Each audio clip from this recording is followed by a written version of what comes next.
hear from him now. I can understand a lot of people's reactions, especially given the history of the sport. But I think this is obviously a very different case. This is not a positive test.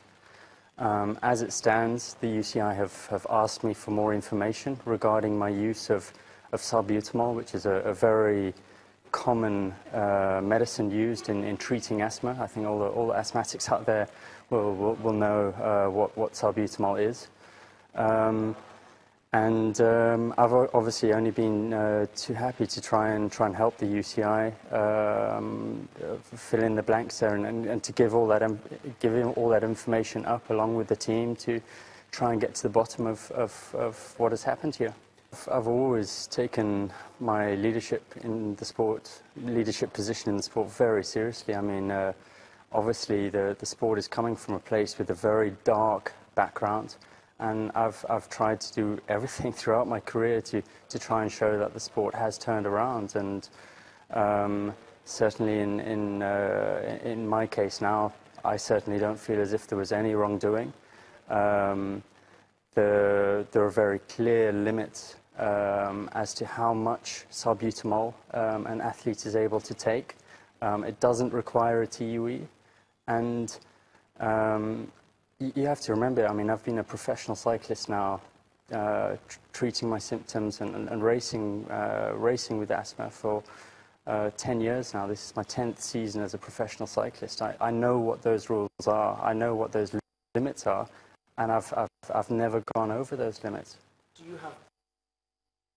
Oh, you're welcome back to Channel Sport this morning. Chris Froome there trying to explain exactly what happened and why he's returned that adverse analytical finding, which is not exactly an anti-doping rule violation just yet. He has to cooperate well with the cycling federation and explain and convince them that he hasn't used more than the permitted dose. And it's going to be very interesting how this one pans out, because a sports science expert, Cecilia, you know, when this kind of issues happen, you need to consult with these guys. They are the ones that actually know, that can give a scientific perspective to it.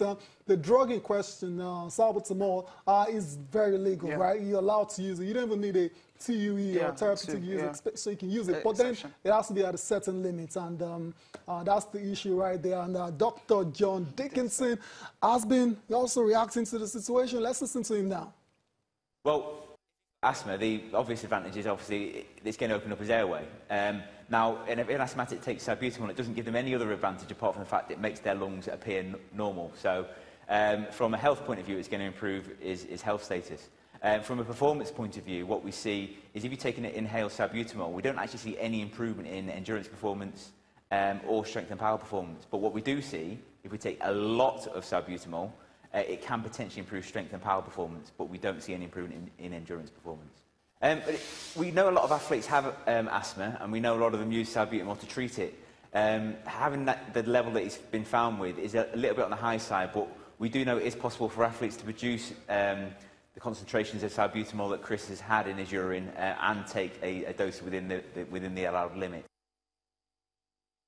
I'd say the sports science expert, Dr. John Dickinson, trying to tell us if salbutamol can actually, be performance enhancing. Cecilia is very interesting. He said it can actually improve strength, right? Yes. But in terms of endurance, not really. Not really, but it enables you also to breathe freely, which is the reason he's using it. Asthma patients use but when it's not in excess, so maybe you breathe That's the better. problem. Because, we know how, cycling is more like an endurance race. You have to be extremely, very fit. Endurance. So, and if you check, what he won is the first British rider, to win that particular Vuelta. Yeah. He's the first British rider to do that. So I think maybe that's the reason there's so much buzz about it. And if you check all through the years, we've had athletes being banned, for up to 12 months or even 4 years because of the same issue. It can happen. Yeah, we have an Italian Alessandro Petacci, he was given a 12-month suspension and stripped of his 5-stage victories. That was in 2017, 2007 Giro d'Italia. So there are other, athletes who've been banned because of such. Because of this. So for this particular issue now, I mean, they're not calling it anti-doping violation or anything. I mean, it's called adverse analytical finding. And we'll just get to see how Froome will be able to escape this, because Team Sky, I think they've done a whole lot trying to, they started on a very good frame that they want the sport to be clean. And so far, he has been able to, take it from that dark side, that dark ages, so to speak, of the sport, and bring it to a brighter one. But from what we've seen so far, it's really not looking very interesting to see how this one pans out. The bottom line is that Chris Froome has to prove that he hasn't used in excess. So these things have different ways of manifesting in different peoples, because if he doesn't provide enough explanation, there's a chance he's going to lose that Vuelta title, and he might actually face a significant ban as well too. I remember Giro d'Italia is coming, he's trying to win that one as well too, and that will be very unfortunate. So that's it for Chris Froome now. We'll continue to monitor that situation. I will bring you updates definitely in our subsequent bulletins. Let's quickly go and catch up with what's going on in the German Bundesliga. Bayern Munich, winter champions, are still doing it against Cecilia. 1-0 victory over Cologne. And as a result, 9 points clear. And we all know where this is going to end at the end of the season, Cecilia. Match title.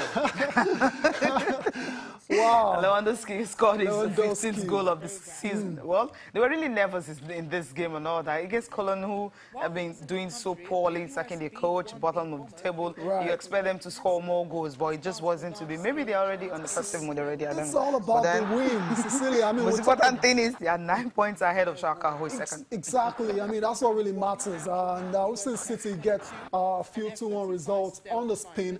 We've seen Bayern doing it the same as well now. 1-0. Lewandowski with the goal there. The guy is an absolute legend already. And, when you have him in your team, if you're not playing too well, you can be rest assured that when a chance comes, he might definitely take it. James Rodriguez going very close there now, but for that fingertip save. So that's it for Bayern Munich and Cecilia. Winter champions, we know, right? Is there any chance anything else is going to happen? Nothing. We'll go for a break now. Okay. We'll come back. We'll get to celebrate the 12th. Is it 12th anniversary? Not really. I mean, China's television again and again and again and again and again. 12 times they are the winners of the Nigeria Media Merit Awards.